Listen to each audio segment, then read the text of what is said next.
जयेश भाई, मुझे आप लेब्रोन डायमंड बनता कैसे ना, मुझे स्टेप बाय स्टेप प्रोसेस समझनी है। आप मुझे सबसे पहले क्या होता है ना वो समझो। सबसे पहले हम सीड लेते हैं। ये 50 माइक्रोन का सीड है।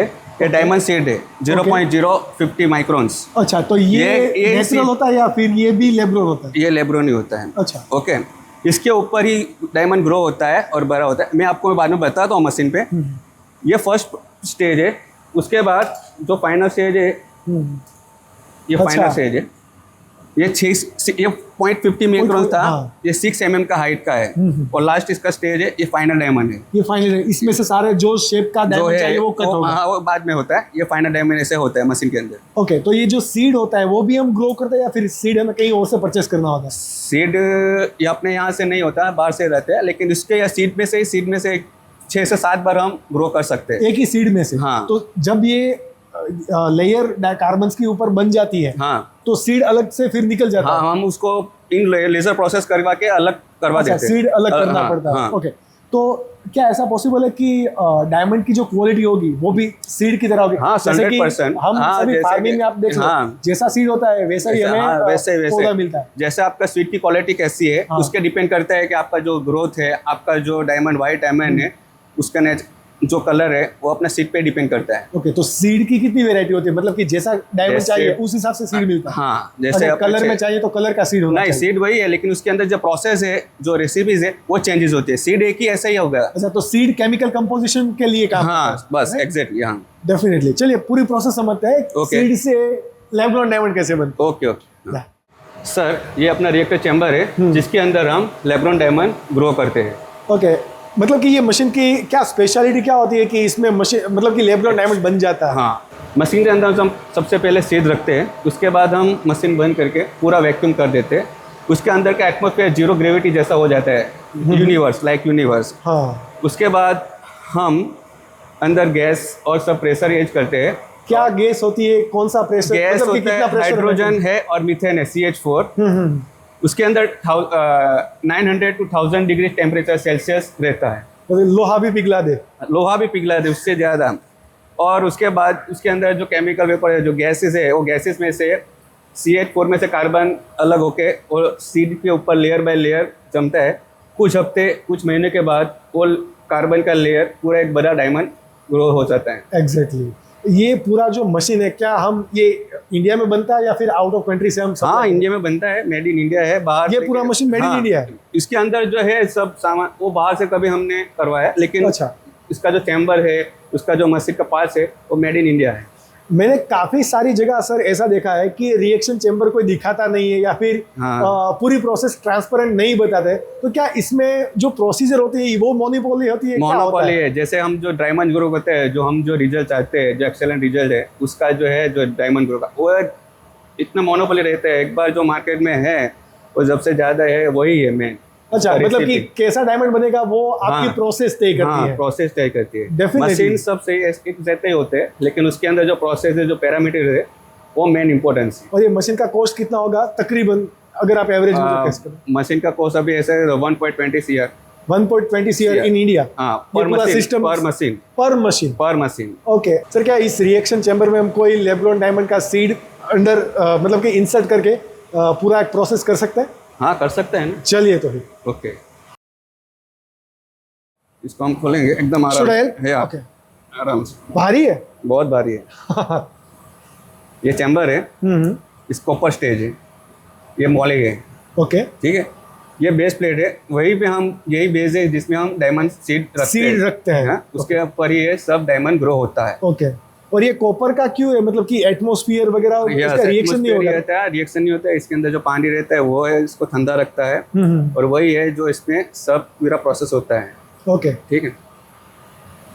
ये सारे जो हमने सीड अभी देखे थे मैंने ऐसे है, ये सीड है। ओके, हम ऐसे एक साथ में कितने सीड ऐसा नहीं डिपेंड करता है। जैसे अपना जो राउंड है, उसका जो डायमीटर है, उस पर उतना डिपेंड होता है। ओके, कभी 8 होता है, कभी 10 होता है, कभी 20 होता है, डिपेंड ऑन अपने साइज पे रहता है। ठीक है। ये सीड है, हम स्टेप बाय स्टेप ऐसे उसके अंदर हम सेटअप करते हैं। ओके, ऐसे सीड की साइज स्टैंडर्ड होती है या फिर अलग अलग टाइप साइज अलग अलग रहती है, कोई 8x8, 10x10, 11x11, 15x15, 20x20, depend अपना जितना अपना जो है सीड अलग अलग। Get it. ऐसे शेप भी अलग अलग होते हैं जिस तरह की आपको चाहिए। हाँ वो शेप जैसे कि हम जो हेक्सागोन है, ट्रायंगल है, सर्कल होता है, कई सर्कल बार भी होता है, लेकिन ज्यादातर सीड जो होती है ये स्क्वायर में ही होते हैं। ओके ऐसे हम सीड ऐसे लमसम सेट करते हैं। अगर हम जितने सीड हाँ। मतलब कि मैक्सिमम इसमें जितने सीड जाएंगे उस हिसाब से टोटल कैरेट हमें डायमंड मिलेगा। अभी हमने जो ये सीड सेटअप हो गया उसके बाद हम चैम्बर क्लोज करेंगे। ओके ठीक है, आराम से। ओके ये चैम्बर अब कब खुलेगा? जब डायमंड बन जाएगा जब तभी? प्रोसेस खत्म होगा उसके बाद। इन जनरली कितने दिन लगते हैं डायमंड बनने में? मतलब एक्चुअली जो हम जो 6 mm का जो ग्रोथ होते हैं उसमें 30 to 33 डेज लगते हैं। ओके ठीक है, और डिपेंड करता है कि आप जितना हाँ अपने पे है ज्यादा रखते हैं। हाँ अभी हम इसको वैक्यूम करेंगे। वैक्यूम के लिए अंदर से जो अभी जो वैक्यूम में हाँ अभी इसके अंदर जो एटमॉस्फेयर है 0 ग्रेविटी बन जाएगा। उसके लिए तकरीबन 1.5 आवर्स लगता है। उसके बाद हम उसके अंदर प्लाज्मा क्रिएट करते हैं। प्लाज्मा में क्या होता है? प्लाज्मा में क्या होता है, हाइड्रोजन होता है और वो जो हमने जो हाई वेव्स होते हैं उसके हम प्लाज्मा क्रिएट करते हैं।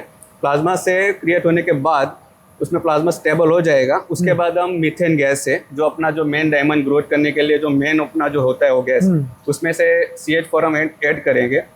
मीथेन इजीली अवेलेबल भी है और कार्बन भी इसमें कार्बन का कंपोजिशन भी है। हाँ तो उसके बाद ये धीरे धीरे step by step layer by layer वो कार्बन उसमें से अलग होंगे और लेयर बाय लेयर वो डायमंड्स पे ग्रोथ होंगे। जैसे मैंने आपको दिखा हो जो छोटा सा जो सीड है वो कुछ हफ्ते कुछ महीने के बाद ये पूरा 6 mm तक हम उसको ग्रोथ करते हैं। सर ये पूरा चेम्बर तो पैक हो गया, आप कैसे एनालिसिस करेंगे कि ये प्रोसेस शुरू है या फिर इसमें कोई डैमेज नहीं आया? कैसे हम उसको पैक करेंगे? उसके बाद यहाँ पे सब पैरामीटर्स, सब नंबर, सब डेटा हमको दिखता है जो डिस्प्ले में है। उसके रिगार्डिंग हम सब पूरा प्रोसेस एनालिसिस कर सकते हैं। हाँ एनालिसिस और हैंडल करते हैं। हम इसमें देख सकते हैं कि जो प्रोसेस लाइव होती है वो देख सकते हैं? हाँ मैं आपको दिखाता हूँ। अभी नेक्स्ट चैम्बर में मैं ले जाता हूँ, उसमें अपना मशीन सर्व मैं आपको दिखाता हूँ। चलिए सर। देखो सर ये अपना वी पोर्ट है। यहाँ से देखोगे ना तो आपको प्लाज्मा और अपना जो ग्रोइंग पार्ट है वो आपको दिखेगा रेड कलर का। ये व्यू पोर्ट है। यहाँ से देखो नीचे सीड भी दिखा देता है और ऊपर कार्बन की एक लेयर भी वही है। और ऊपर से देखोगे तो आपको पूरा वो जो मेन पार्ट वो दिखेगा पूरा। यहाँ से ये जो सारे ग्रो होते हैं वो। हाँ अच्छा मतलब कि आपने जितने सीड्स रखे थे वो सभी। हाँ अंदर का टेम्परेचर बहुत शायद से ज्यादा होगा क्योंकि पूरा रेड मुझे दिखाई दे रहा है। उसके अंदर 1000 डिग्री सेल्सियस है। 1000 डिग्री सेल्सियस? यस।